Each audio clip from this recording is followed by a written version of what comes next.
It's that time again. Another Behind the Blurb. Now, who is our Behind the Blurb applicant this week? Blurb veteran herself, Arianna Sieloff. So close. Sieloff. It is Sieloff. Okay, cool. I just the way it's spelled just makes it That's look very like fair. Sieloff, if I'm being real. Well, so as we know, you've been on the Blurb for quite a while now. Mm-hmm. Makes me feel old. Mm-hmm. Continue. I mean, you're a Blurb veteran. What can we say? Happy to serve. So with that in mind, let's kind of take it back to you joining the Blurb. Mm-hmm. How and why did you want to join the Blurb? Well, I originally figured it out because of Jenica. We've shared a lot of classes before, and I would have no idea that TV2 was a thing without them. So it wasn't even like the Blurb I was first introduced to. It was ASG. It was their Muppet episode. Was the first time I ever saw it, and I was like, "Oh, that's neat." And they're like, "Oh, I'm a showrunner of the show." I'm like, "Can I be on it?" I'm like, "Please." So I auditioned, got in, and I've just kind of stuck around ever since. Heck yeah. Yeah. That's awesome. I was gonna say your vibe fits here greatly, and we are happy to have you on here. Yeah. Thank you. Very welcome. So with that in mind, as you've been a part of the Blurb, what is your favorite like inside joke that has been developed? What is a good inside joke? This isn't even as much as an inside joke because it's just recently started, but just Rocco turning around whatever he was watching on my laptop to the cameras while he was doing his run through and just having Subway Surfers. I'm like, okay. And then during the show, we were just looking at memes the whole time and just trying to hold in our laughter enough so that it didn't disturb the segments going on. It was a good time because we were looking at them on Pinterest, which is not a place you go for memes, but that's what Nick, Rocco, and I were doing. Yeah, I mean, that's just the, I guess that was just the peak of Blurb comedy for them in that moment. Oh, me too. I was crying laughing. It was, yeah, times. It's actually really funny you mentioned Rocco because that was just going to lead into my next question. So recently, this season, you have straight up hijacked Rocco's hosting for your guys' music block. Run by me how that thought process came to be. Okay. So I was originally going to host that, and I had thought of my intro like that night during the meeting, and then because of that, my ADHD brain fully forgot to ever put an intro into the doc, and so I just put in my ideas, didn't put the intro, so when I got there I'm like, hey, I realized I forgot to put the intro in, sorry about that, and Rocco's like, I have an idea, can I start out the segment and then you come in and make it seem like you're taking over for me? I went, yes, Rocco, that is hilarious, and then I went in with my coldest ever intro about the Grammys. Yeah, I mean, that worked out. In fact, I believe I included a clip of that intro in the Blurb 80s commercial that we just made. You love to see it. We love to see it indeed.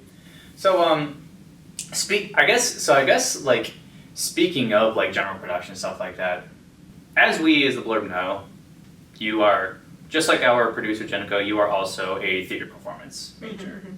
So with that in mind, I wanted to ask, what would be like your dream on stage like theater role? I would love to play Elphaba in Wicked. It's so fun. Such a funny character. Her songs, every single one of them, I'm like, I love this one. I love this one. I love Defy Gravity. Yup. One of my favorites. And then, I'm blanking on the name of the song. What is it? It'll come to me later. But I remember seeing the Broadway show, like, probably 5+ years ago, and hearing the music, and I'm like, yeah! It's the best time ever. And then Defying Gravity, I just kind of expected it to be at the end. It's at the end of Act 1, and that's like where all the songs I knew ended. I was like, I know Popular, I know Defying Gravity, and now what's gonna happen in Act 2? I don't know any of these songs anymore. And it was just a high climb the whole time. It was great. That's awesome. Mm-hmm. Wicked is just so good. It's so in fun. general. Mm-hmm. I'd also play Glinda. Ooh. Hey, Broadway. I mean, you've heard it here, folks. So, taking it to behind the scenes on Behind the Blurb, what would you say your dream behind the scenes role would be for theater production? Probably costuming.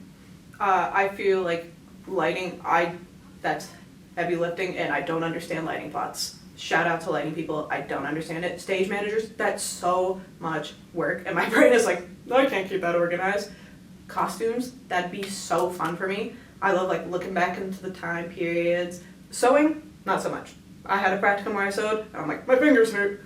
But the designing of the costumes, I think I'd have a lot of fun doing that.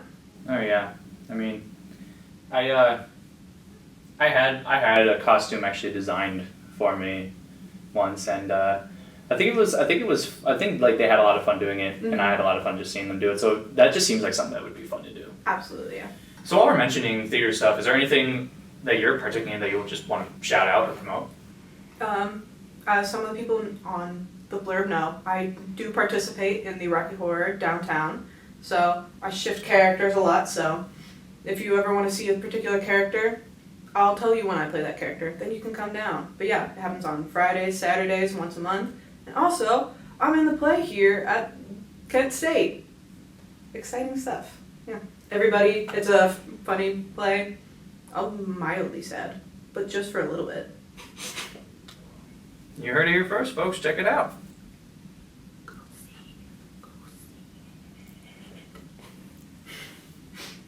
And so for my last question, to just bring it back to the blurb, is there anything you wish that we could have done on the blurb?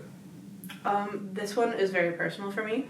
I think it was maybe last season, I filmed digital content where I tried to do exercises and stuff that like superheroes and stuff had done, like the actors for training. And Scarlett Johansson for Black Widow deadlifted like 400 pounds. And I was like, you know what? I'll try half of that. So I think I did somewhere around 200, and I felt like my eyes were gonna pop out of my head. So if I could have gotten that an inch off the ground, that would have been really the dream for me, but we'll get there one day. Shout out to ScarJo. That's really heavy. Hey, I mean, you know what? Just straight up shout out to you for like having that commitment. You know, like round of applause. Thank you. Just round of applause. Mm-hmm. But yeah, one of these days, maybe at the end of the season, I'll be able to deadlift 200, and then I'll refilm it again. Jenica, if you're watching, put that down for notes. Don't.